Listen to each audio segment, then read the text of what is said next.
Assalamualaikum warahmatullahi wabarakatuh. Perkenalkan, nama saya Syahdare Folis. Di sini saya akan mempresentasikan hasil resum dari video yang telah dikirimkan mengenai webinar SNI Kebencanaan. Di sini saya akan membacakan presentasi dari series pertama. Isunya adalah webinar ini diselenggarakan sebagai bagian dari upaya bersama antara BSN, BNBP, dan Komite Teknis 1308 untuk memperkenalkan standar nasional Indonesia terkait kebencanaan, khususnya yang berfokus pada penyelenggaraan layanan kemanusiaan di masa darurat bencana.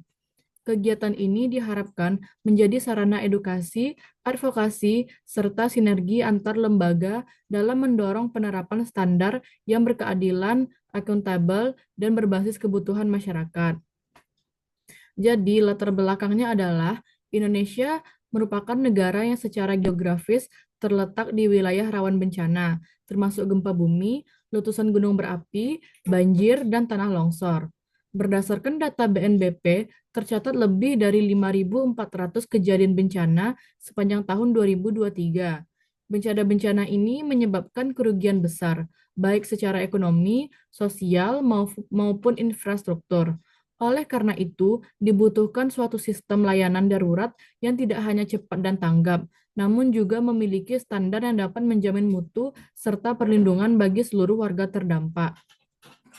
Tujuan kegiatan ini adalah untuk mensosialisasikan pentingnya penggunaan Standar Nasional Indonesia dalam bidang kebencanaan, khususnya SNI yang mengatur layanan kemanusiaan. Melalui sosialisasi ini, diharapkan semua pemangku kepentingan baik dari sektor pemerintah, swasta, maupun organisasi kemasyarakatan dapat memahami isi standar dan mulai mengimplementasikan dalam kegiatan penanggulangan bencana. Tujuan lainnya adalah mendorong harmonisasi kebijakan nasional dengan kerangka kerja internasional dalam membangun masyarakat yang tangguh bencana dan memiliki kolaborasi lembaga lain. Penyusunan dan penerapan SNI kebencanaan merupakan hasil kolaborasi dari berbagai lembaga dan pihak terkait. BNBP bertindak sebagai koordinator penanggulangan bencana nasional, sementara BSN bertanggung jawab dalam pembentukan dan pengesahan standar. Komite teknis memiliki tugas merumuskan standar teknis berdasarkan masukan para pakar dan praktisi lapangan.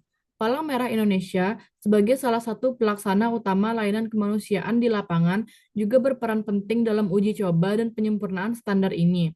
Kolaborasi ini menjadi fondasi kuat dalam mendorong penerapan SNI di seluruh daerah di Indonesia. Tantangannya dalam meningkatnya frekuensi dan kompleksitas bencana di Indonesia, muncul tantangan besar dalam pengelolaan layanan kemanusiaan. Selain dampak dari perubahan iklim, faktor geografis dan kepadatan penduduk menambah kerentanan masyarakat. Seringkali layanan darurat dilakukan secara ADHOC tanpa acuan standar, sehingga menyebabkan ketimpangan dalam pemberian bantuan.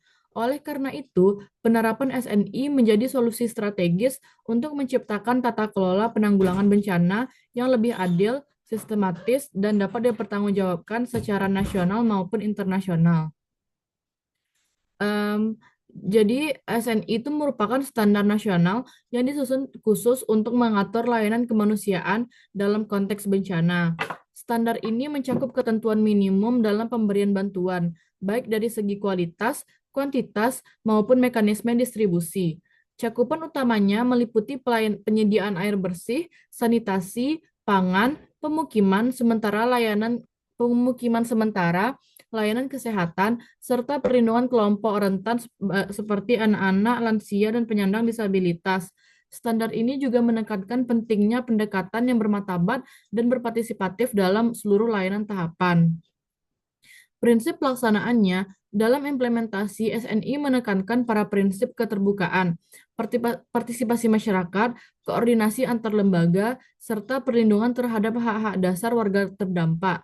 Layanan kemanusiaan tidak hanya harus memenuhi kebutuhan logistik, tetapi juga memperhatikan aspek sosial, budaya, dan psikologis korban bencana. Penyediaan layanan harus melakukan kaji cepat, dokumentasi kebutuhan prioritas, dan memastikan bahwa bantuan yang diberikan dapat diakses secara adil oleh semua pihak tanpa terdiskriminasi. Harapannya, SNI ini dapat diterapkan secara menyeluruh oleh seluruh instansi dan organisasi kemanusiaan, baik di tingkat nasional maupun daerah. Revisi terhadap standar yang ada juga perlu dilakukan secara berkala untuk menyesuaikan dengan dinamika kebutuhan dan kondisi lokal. Lebih dari itu, penerapan SNI di bidang kebencanaan menjadi lebih penting dari agenda besar pembangunan berkelanjutan menuju Indonesia Tangguh 2045. Dengan sistem yang terstandar dan terintegrasi, Indonesia diharapkan mampu menghadapi resiko bencana dengan lebih siap, cepat, dan bermartabat. Sekian presentasi dari saya. Mohon maaf bila ada salah kata. Wabillahi taufiq wal hidayah. Assalamualaikum warahmatullahi wabarakatuh.